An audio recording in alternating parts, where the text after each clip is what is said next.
It's Tuesday. You're welcome along to OTB AM. It's Ger and Eoin with you all the way through until 10. You can get us at Off The Ball AM on Twitter. You can use the hashtag OTB AM. You can leave a comment on the YouTube stream, or you can slide into our DMs. However you want to get in touch with us. Also with us this morning, none other than Nathan Murphy. Good morning, gentlemen. How are we all? I'm all right. Life is good.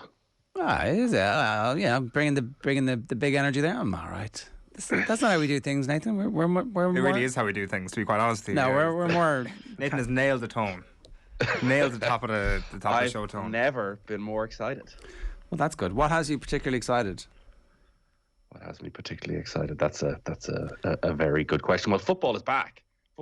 I had a tough week of it, Ger, with the old COVID, and it couldn't have come at a worse time when I found the only week of the year to have no football except the African Cup of Nations, which I think we'll all agree will go down as one of the worst tournaments in the history of football in terms of entertainment.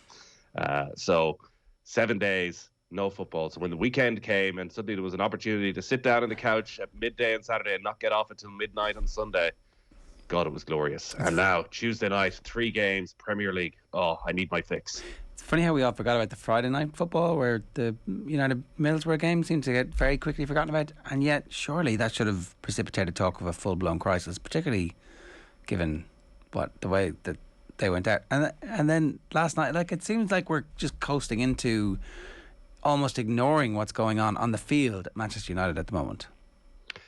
It feels like there's absolutely zero expectation now of Ralph Rangnick. It feels he's going to get that 2-year consultant contract, but nobody thinks he's going to be the next manager, and it feels as though nobody believes that he is going to oversee a change in the culture of Manchester United and bring them into a modern style of football. It hasn't happened. Last night again, while I thought in the first half they were actually quite good and were waving a bit of momentum and had Paul Pogba at the centre of things and striding around the place and controlling the game, in the second half it was like watching an Ole Gunnar Solskjaer side. There's still no real high press. There's no high intensity. Do they play 5 yards further up the pitch? If they do, it doesn't suit Harry Maguire to play 5 yards further up the pitch.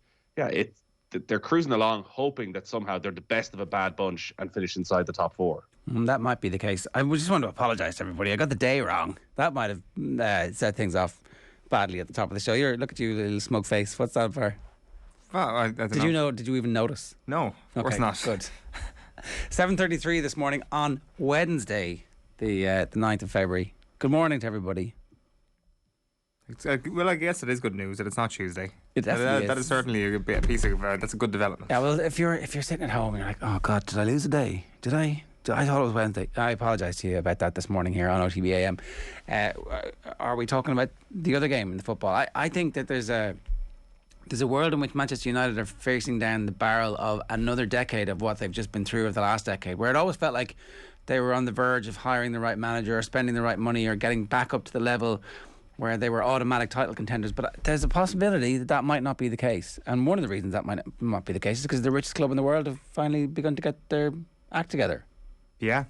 I mean, we kind of made this point earlier on in the week, didn't we, that is Brendan Rodgers going to be regretting not taking the Newcastle job? I'm not sure what you think, Nathan. Is there a world in which in a year's time Leicester City are in a worse place than Newcastle United? Quite possibly, but do you want the job to be the guy who has to keep them up when there's no real guarantees? So last night was a positive. They get the victory. Kieran Trippier scores this sensational free kick. Trippier picks up a bit of an injury towards the end, and you're going, all that momentum could go quite quickly if a couple of these players don't get enough game time. But you want to be the next guy, surely. What are the expectations of Eddie Howe going to be for next season? So if they go and they spend 150, 200 million, are the owners thinking, you know what, we're happy with slow progress, we're happy to be top 8, which again for Newcastle will be an incredible season. Maybe they're not. Maybe they're thinking we want to be in Champions League next season. And if Eddie Howe ain't giving them that, you go after somebody who can contest for the top 4, and maybe that man then is Brendan Rodgers. I think Rodgers is having a bad season. No Leicester way. Are having a bad season. No, he's not getting that job. It's gone. He had one chance at it, and I don't like. Here's the thing. He hasn't. Brendan Rodgers has shown he can bounce back. He can bounce back with his reputation, and you cannot write him off. Where on the back of 3-4 months at a time when Leicester have had all sorts of injury issues, missing pretty much their entire back 4 at different times. Crimea River. All the money in the world you've got. This You've makes a invested loads of money. massive impact. Okay, so you This have makes a injuries. But every massive team has impact. injuries in the Premier League. He has not managed well since the pressure's come on, since he's been linked with the Man United gig. It doesn't look good. If you're the owner or chairman of a club, you're like, oh, as soon as he got his head turned, the results fell apart, which means that the team believed that he was going to go on and leave, I think. Or he had just massively overachieved over the last 2 seasons by getting them to the brink of the top 4, making young players better every season. Those young players probably needed to leave to kick on to the next stage of their career. It looks as though the likes of James Maddison, Harvey Barnes maybe feel they've outgrown the club, that they're just not getting the satisfaction there. They're not in the England squad. They're wondering what the hell is going on. But I think the injuries have made a massive part. They have some of the best young defenders in Europe. Eddie Howe is going to keep the team James up. Justin, gone pretty much all season. Eddie Howe's going to keep the team up, and then he's going to be given the summer, and he's going to buy really good players, and they'll start the season well next year, and that job is gone for him. Brendan Rodgers is not getting that gig again. The Newcastle job is not going to be gone for more than 18 months at any stage. There's going to be a constant rotation until eventually, if, and I still think it's a massive if, they go and win a Premier League title in any time in the next 10 or 15 years. They have an absolute mountain to climb. Brendan Rodgers is a far better manager than Eddie Howe, has a far greater track record than Eddie Howe. And he may not have been, and I'm sure did not fancy the challenge of going into Newcastle to save them from relegation at a time when he didn't know what players they were going to get. Like Newcastle, a week before the end of the transfer window, didn't know what players they were going to have. It worked out, it seems, all right in the end for them. But you want to be the guy I think they've turned the corner. The exciting, the talented players. You want to be the ones. They're going to get those this summer. Million. That's exactly what's going to happen this summer. He's keeping them up. They'll get some of them, but with every passing summer and every step up, you're not like Newcastle aren't going to get anybody who wants to play. Obviously, anybody who wants to play Champions League football, anybody from the elite this summer. Maybe the summer after they can. Maybe the summer after that. Brendan Rodgers is still a young man. 500 grand a week gets you a lot of players. Not to Newcastle. 087 9 180 180 is the WhatsApp number. You can get in touch with us this morning about that if you want. We'll talk about Man United with Daniel Harris in a few minutes. Is there more about that game? Yeah, just put together some match notes on it last night. Decided, I'm going to watch Everton versus Newcastle. I'm going to keep a chronological list of my internal monologue last night. So for anybody who didn't watch it, here is the match notes from last night. So pre-match, no cheeky smile from Frank Lampard, no quick transition to no but seriously in his interview. Has Lampard changed? Has his mood darkened? Is this going to be a grim evening? 5 minutes into the game, Everton have handed possession back to Newcastle 3 times already. 6 minutes, Seamus Coleman with a header back to Pickford, a header that could only be performed by the greatest right back in history. 8 minutes, Chesney Brown from Coronation Street has had a child and his name is Anthony Gordon. 9 minutes, Coleman with a cross to the head of Townsend, who makes a mess of the header. Best cross ever in Premier League history though. 10 minutes, Eddie Howe taken out by Seamus Coleman. What an honour for the Newcastle manager to feel the touch of the greatest fullback in the history of football. 11 minutes, Lampard is playing 3 at the back it seems. He taught those Chelsea players everything they know in that system. 12 minutes, has Richarlison got Joelinton's hairstyle or has Joelinton got Richarlison's hairstyle?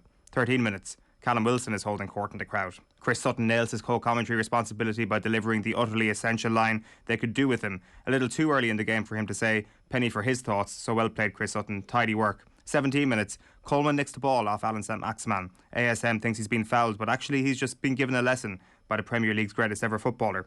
21 minutes, hold on, does Dele Alli also have the Richarlison/Joelinton hairstyle now too? 24 minutes, no, Dele Alli has a ginger top, he's coming on.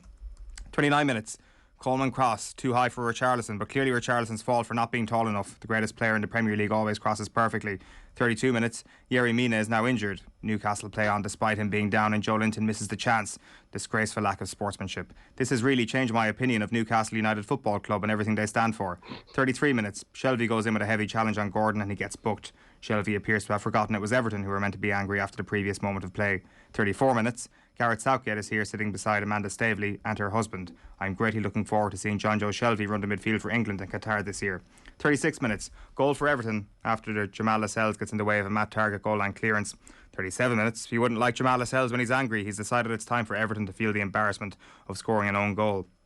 43 minutes, Jordan Pickford kicks the ball straight out of play. Jordan Pickford is now shouting at his teammates once again after shouting at his teammates for conceding an own goal a few minutes previously.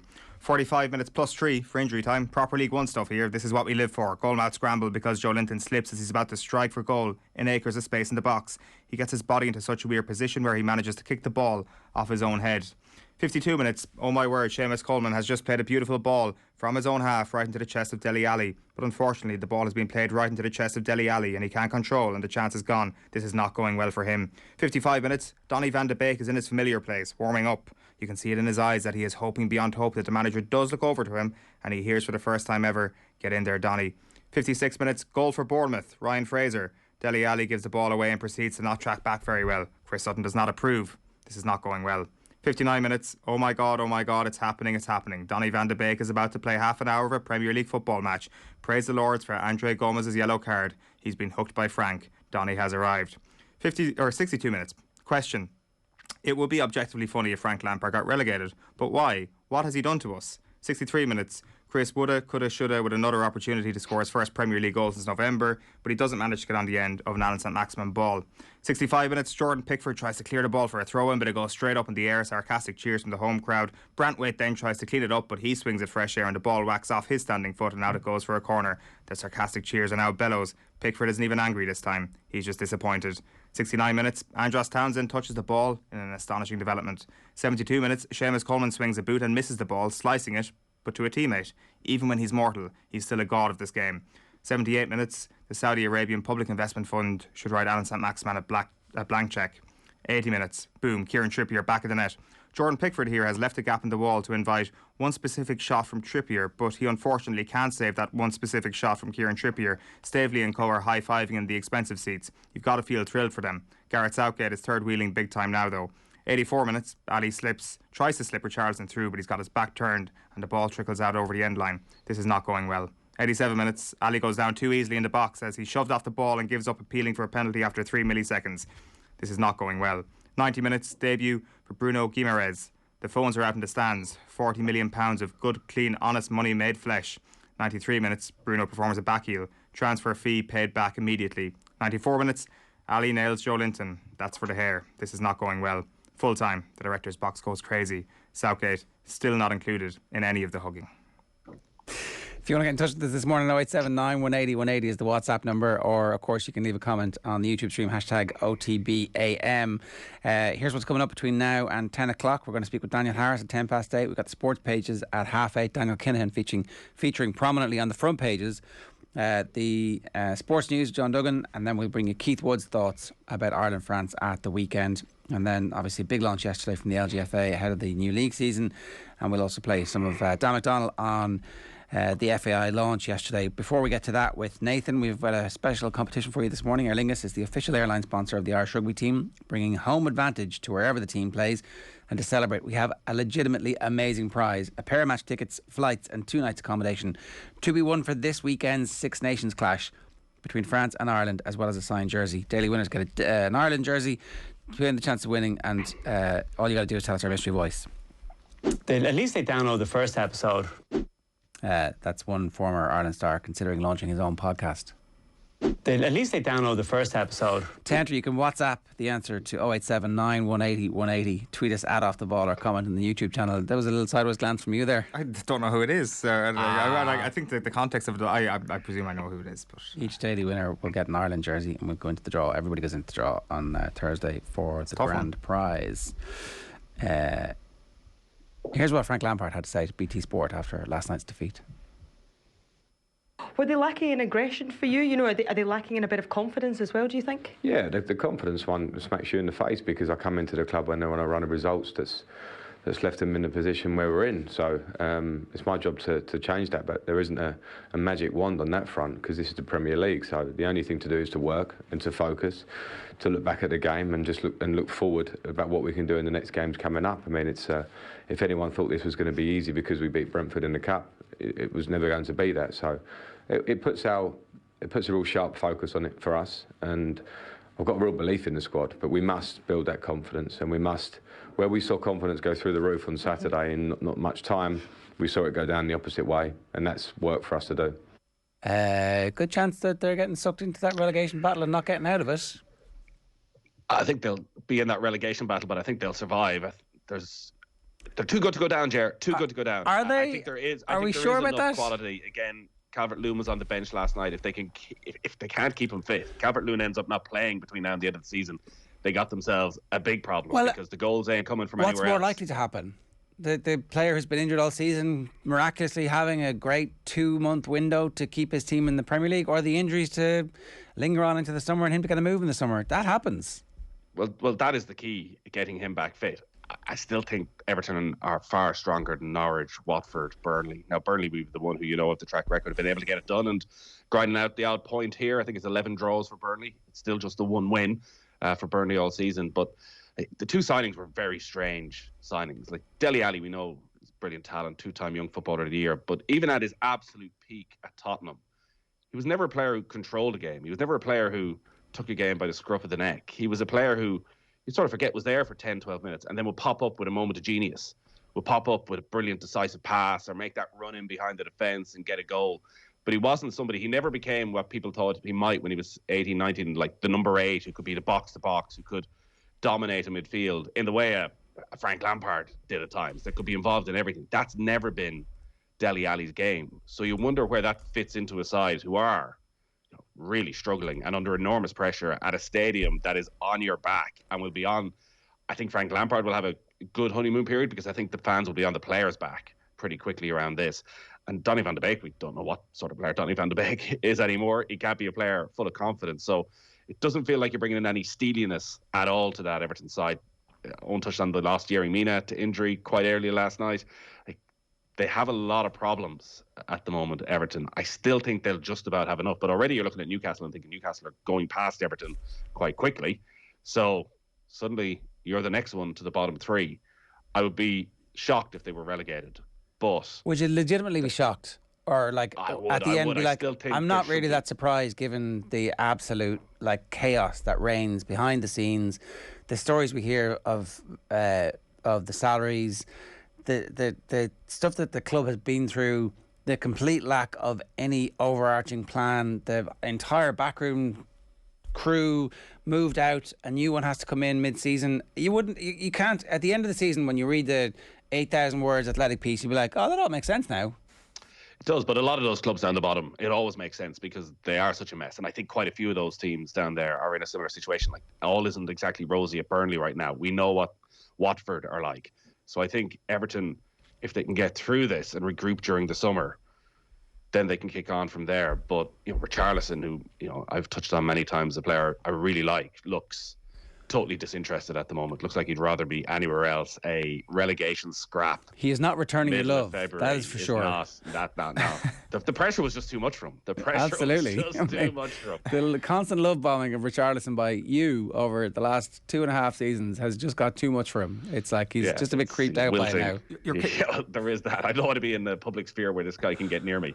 Because the relegation battle a couple of weeks ago, the last time we had Premier League fixtures, looked really exciting. But from what you're saying there, if we accept that Newcastle have turned a corner and Everton are too good to go down, then the bottom 3 are going to stay the bottom 3. I think the bottom 3 will stay the bottom 3. The only thing you could throw into the mix is Burnley will have a bounce. They will have to have a bounce at some stage and make a run of it. And you're looking at somebody like Brentford, who've lost their last 4 games in a row. Their star man, even Tony's over on holidays, and he said, F the club. Does that have an effect? Like maybe Burnley's start of the season where they catch people by surprise is running out already, and a 4-game losing streak suddenly becomes 1 win in 10 or 11, and then they're right back in that mix again. I think Leeds will have enough to keep out of it. I think Palace are been really impressive. So I think it's 3 out of Norwich, Watford, Burnley, Brentford. I don't see Everton. I just don't see Everton in that mix. All right, we're sticking with the Premier League. West Ham also big winners last night. They beat Watford by a goal to 0. That means they go above Manchester United in the race for 4th. Obviously, the real story was David Moyes deciding that Kurt Zouma, who was videoed kicking a cat in the previous 24 hours, was too good to drop. Have a listen. Here he is addressing the Zouma situation. The audio is not great, but we figured that we'd play it for you. Have a listen. As I said, really, really disappointed because I'm a big animal lover, and I'm someone who cares a lot about my dogs and my horses and all those people who I'm connected with. Will you speak with him, or will you leave this as a separate matter for the club? Is that how you're approaching this? Yes, the club are dealing with it, as you well know. I've already spoken to him, and we'll move on as much as we can. We wanted to try and get this game out of the way, and we understand that it's not something which everybody's pleased about. In fact, nobody will be pleased about it. It's a really poor situation. He was too good to drop. Did you think about dropping and leaving him out? No, he's one of my best players. It's like, 'cause I don't really care what happens. It's irrelevant to me what this man's character is. It's irrelevant to me the fact that he's been pictured kicking an animal, because I'm an animal lover, so therefore it's okay. I love my horses. I've got horses, by the way. Subtle flex. I mean, I'm sorry, but don't F with cats, and the backlash here is going to be long and continuous, I think, because there's if you think about what Kurt Zouma did, and if you think about the photograph that went around of Gordon Elliott sitting on a dead horse, the horse died of natural causes. This guy is actually pictured kicking a cat and throwing it, slapping it, and throwing a shoe at it. I mean, I don't know. I think that he's thrown petrol all over this situation.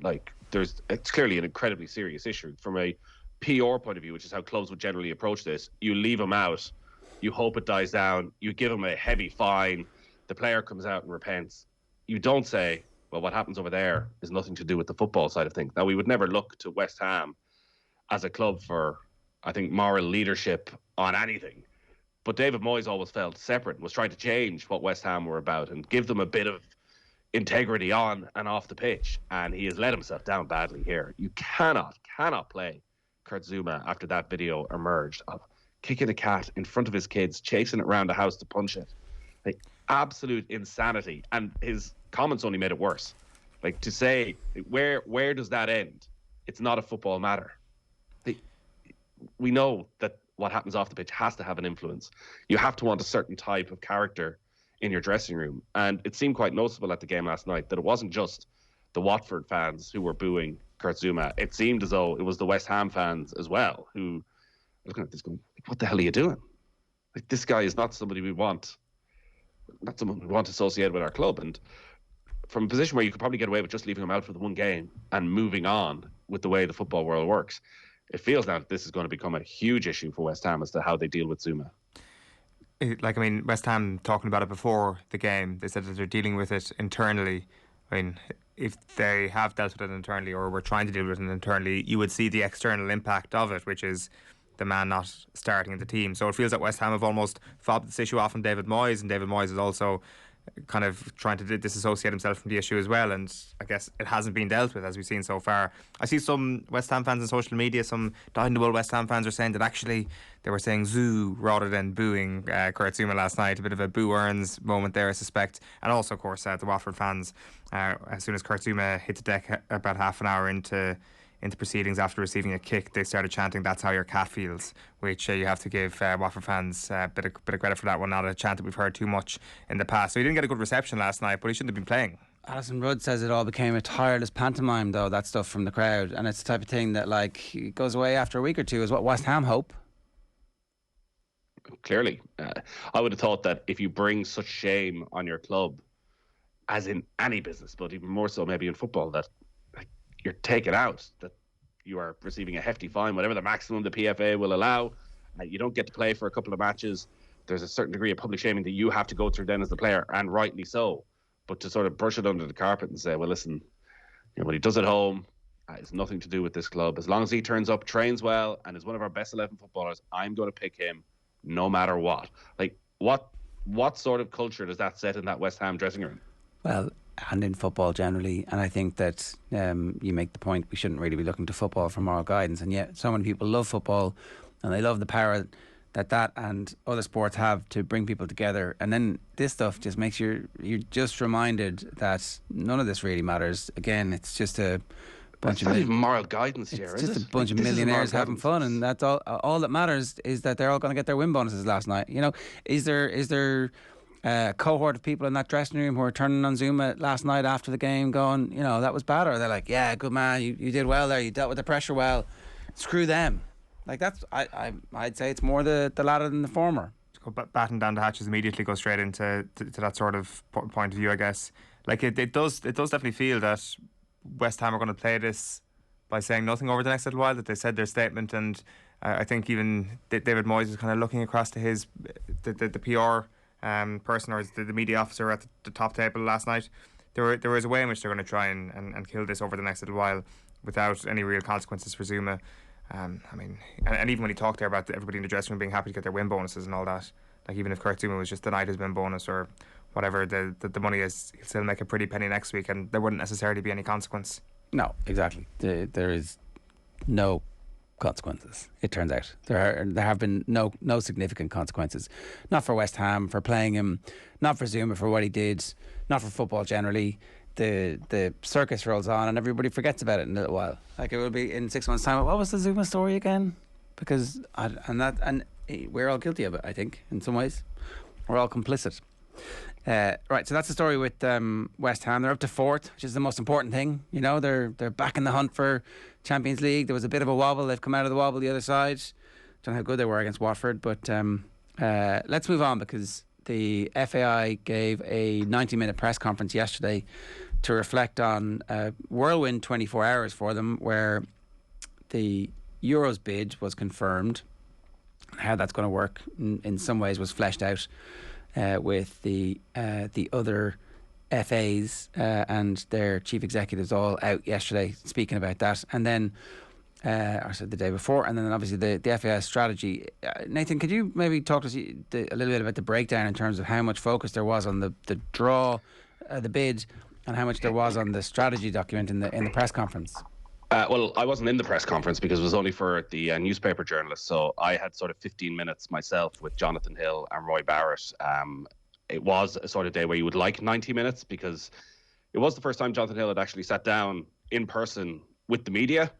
And as you say, Monday alone was a pretty seismic day where you could have spent an hour just talking about the bid, the ramifications, the cost, and leading into the strategy document, which could be one of the most important in the history of Irish football if it can be implemented quite quickly over the next 3 or 4 years. That's before we get into all the other stuff that's always happening around schoolboy football at the moment, around Stephen Kenny's contract, around Anthony Barry, all of that. So this was a rare opportunity actually to spend some time with Jonathan Hill, see how he works, and very much backed up by Roy Barrett, which I thought was very noticeable yesterday. Roy Barrett was sitting alongside Roy Barrett, the chairman of the FAI, and any questions that were there around Jonathan Hill and the job he's done so far, Roy Barrett was there to give him his absolute full backing that the FAI board are more than satisfied with what Jonathan Hill is doing at the moment. So my conversation probably ended up not spending as much time as would have wanted on the strategy, because I don't think you can really get into it in 12, 15 minutes. It was on the bid, firstly, on the cost of the bid, which they are non-committal on. Jonathan Hill said that there's going to be 3 people working on it, and that's almost the cost of this, that it is very reasonable. That's not going to have a massive impact on FAI budgets on, say, implementing the strategy plan. It's not going to be millions upon millions of euro. That a lot of the work was done for the Euro 2020 bid, and a lot of work being done around the World Cup bid. So a good chunk of this is already done, but still couldn't give an exact figure, which I think everyone wants at the moment, because it does feel as though, you know, every penny is important at the FAI when you are over £50 million in debt. On the strategy document, like, it's clear for the strategy document, like, 2 things are crucial. Firstly, you need money. It seems they are going to be and having to go back to government for a lot of this, and maybe they're going to get better at utilising the various funds that are available to sporting organisations around different grants, particularly around FAI, around League of Ireland and stadiums. There's an audit due to take place. A good chunk of my conversation was around his working arrangements in the end, because there was a story in the paper that he's not living in Ireland. He's been working remotely. Jonathan Hill said he's in Dublin 5 days a week. So he's going back home at the weekends. His situation with his family is that his children are at a stage of school where they're not in a position to move over right now. Said he's in Dublin 5 days a week. He's in Abbottstown 5 days a week. And actually, there's nobody else in Abbottstown, because everybody and the vast majority of the FAI employees are still working from home. So he doesn't see it as a big issue. And to be honest, I'm not quite sure how big an issue it is away from the optics of it. Like, part of you feels that like the FAI is such a disparate and difficult, Irish football is so difficult to grasp in terms of the grassroots level and the breakdown between League of Ireland and schoolboys. Like, do you need to be on the ground meeting these people week in, week out? Then you think, John Delaney did that.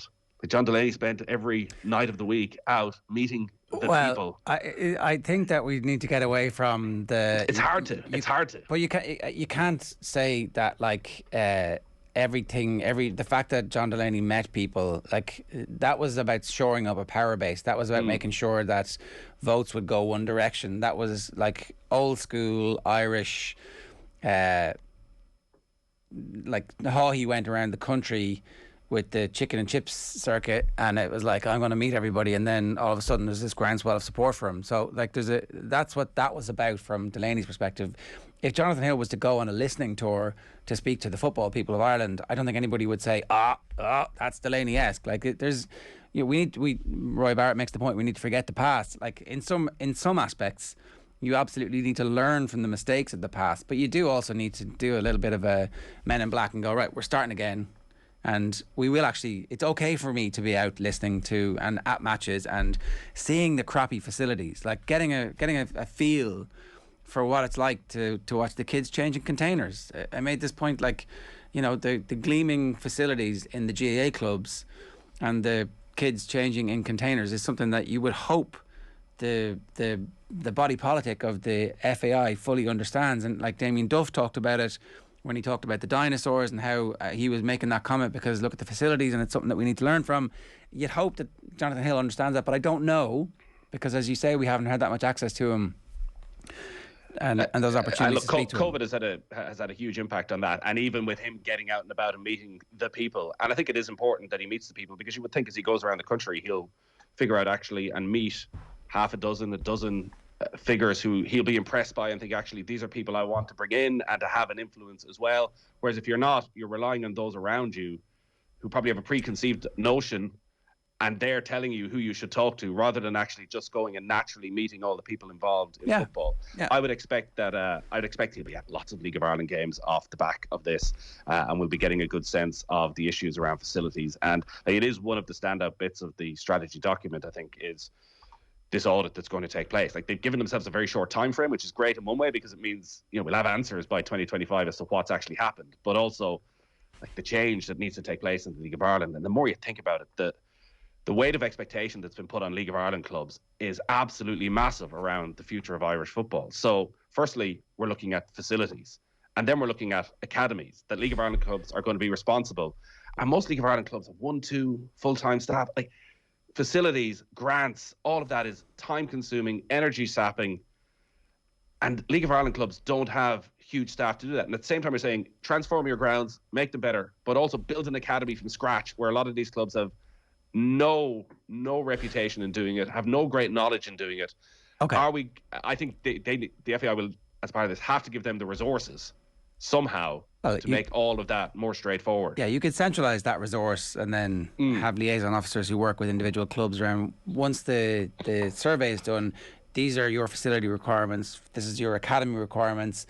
Centrally, we're applying for this amount of money and you will get this amount over this period of time. It won't be everything. You're going to have to fundraise part of that yourselves, but we commit to giving you X amount and you're going to have to raise the rest. Like, there's templates from World Sport, there's templates from Irish Sport about how to do this. Let's hear from Jonathan Hill. Here he is talking to you about how the Euro 2028 bid came around.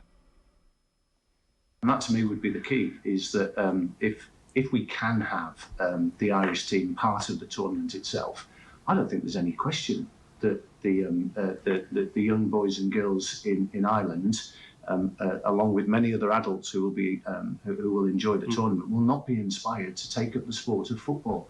That is what we're here to do. And I think that inspiration, you've seen it in previous tournaments when Irish teams have been part of it, the effect on the nation and the galvanising effect on the nation is something only football can do. Yeah? The Irish national football team has an effect on the nation in a way that no other sport in Ireland does. And that would be one really strong reason for me for us to be part of that actual process. Now, look, one of the things that UEFA are looking at is moving from 24 teams to potentially 32 teams taking part in that tournament.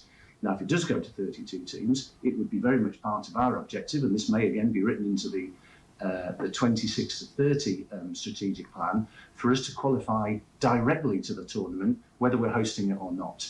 And I think that the effect on Irish football of having the men's senior team, and by the way, having the women's senior team qualify for a Euro of a World Cup, is absolutely transformative for the game. And that would be my simple answer to your question. It will inspire everyone to become involved in our sport. That's what we're here to do. So that's about participation. And I think that was one of the other kind of things that didn't get talked about. A huge participation is actually one of the main pillars. If there are loads and loads of people, more people playing football, then they will ultimately end up being football fans, and they can be transformed into national team fans or local League of Ireland fans. I buy that participation is hugely important. It wasn't sold as participation. It was sold as we want to inspire by getting tournaments here, as opposed to we want to inspire by getting us to tournaments. And then if tournaments happen to be here in the future, that's great, but we're not going to waste too much time and energy thinking about it. Now, that's that aspect of it. Let's move on, because you did ask him about working as the CEO in Ireland while actually not living here full time. Have you been able, while not living in the country, been able to grasp all the various different factions that are there within Irish football? Look, I've been working 12-hour days every day since I started 15 months ago in relation to building my understanding of Irish football and talking to, as you say, all of the many disparate and different stakeholders across the game. So I think I've built up a pretty good understanding of some of the core issues. And by the way, some of them are not rocket science. And to answer your question, one of the things we do need to do is to get people who may have what look like diametrically opposed views on a specific subject into one room, so we can talk through the issues to see if we can come up with a solution. And unless we do that, we won't come up with solutions. But that needs everyone to come into the room, and to come into the room in the right frame of mind, and with the belief that we can find solutions to some of these historical legacy issues that we've got. Are you going to move to Ireland? Look, all of this has been complicated by the pandemic. You're very much aware of what's happened in terms of first 6 months that I was in the job. Nobody could move from one place to another. We were all in lockdown anyway. I am now working 5 days a week here in Abbottstown. I'm actually working in an office where there are no other staff in here because the office hasn't been open. But I understand symbolically how important it is for me to be here. Has it been a concern for the board, Roy? No, it hasn't been a concern. So you know, at a level, it's a little bit strange having this conversation about, you know, somebody not coming to the office and working in the office, where for the last couple of years nobody's been able to do that. And as we've evolved through a pandemic, people's attitude to work in the workplace and what's appropriate and what's going to be normal in the future has completely changed. From my perspective, as I look at it, and I probably work the closest with Jonathan, you know, on board in my role. You know, I've a very simple view. I mean, you kind of judge people on outcomes. You judge them on their effectiveness, their productiveness, and their work ethic, and how they go about it. So Jonathan, in my view, and in the board's view, is doing a really excellent job. It's funny, Nathan, but all of the stuff that we've seen from Jonathan really has been, from Jonathan Hill, has been short sound bites or in-house media stuff. He's actually a very good performer when he's having conversations that are conversational about stuff that he is intimately familiar with. And a bit more of this wouldn't really hurt when it comes to establishing trust, establishing a relationship, and establishing credibility. I know everybody's like, oh, John Delaney, yeah, and that ghost haunts everybody in all these conversations. But actually, you can't just not do stuff because John Delaney did it. Like, he should be in the media. He should be saying, this is our vision, this is how we're getting those stakeholders together. That point of getting people, it's not rocket science.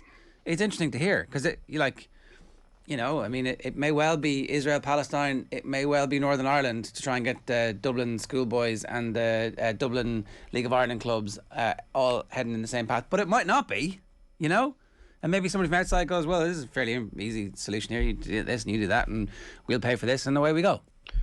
Well, exactly. You don't want to go down the John Delaney route where he didn't speak or answer to the media for 3-4 years at one stage. I think it'd be great for Jonathan Hill to have these sit-downs on a regular basis, because there is a passion and a huge interest in Irish football. And actually, everyone does want all the detail. They want to get into the minutiae of what you plan around League of Ireland, schoolboy football, Stephen Kenny's contract, sponsorship deals. Everyone is fascinated by all of this and wants to know. And it'd be great to, we've offered Jonathan Hill the chance to come on the show and sit for an hour and give his vision and have that conversation, and hopefully he'll take it up over the next while. So yeah, I think he's a very accomplished performer, and as I say, you can see Roy Barrett has his backing. It was interesting, about his abilities, because I think a couple of the question marks have been about getting a deal done, because it's over 2 months now since he was tasked with securing Stephen Kenny's contract. That still hasn't been done, despite everyone saying that Stephen Kenny wants to stay on and the FAI want him to stay on. But he says it'll definitely be done in the next month or so. Obviously, the Anthony Barry news has probably thrown a little bit of a spanner in the works there as well in terms of backroom staff. And the other one then is the sponsorship deal, which maybe is more symbolic than anything else. A sponsor for the men's senior team. He's very keen to point out that they brought Sky on board for the women's national team, which is a very important deal, which I think most people would agree with. But symbolically for the FAI to say, actually, a big business has come on board. And Roy Barrett was sort of making the point that they probably could have got deals done, but that with every passing month, the FAI's reputation is being restored a little bit more, and the results on the pitch are better. So instead of taking the cheap deal 6 months ago, actually getting the full value. And so I think when you break it down into how these decisions work, like, it is a sponsorship manager going into CEO saying we should sponsor the men's national team, and for multi-years. That's a hard sell at times, I'm sure, when it's a 7-figure deal to sponsor the men's national team, to make that sort of investment when there's always a concern of what's round the corner with the FAI. But maybe that's coming to an end. Yeah. All right. Nathan, good stuff. Thanks a million. Cheers, lads. It's 11 minutes past 8. We've got a very busy show still to come on OTB AM between now and 10 o'clock. We're going to hear John Duggan's picks on virtual insanity this week. We're talking rugby with Keith Wood. Up next, Daniel Harris is going to talk to us about Manchester United.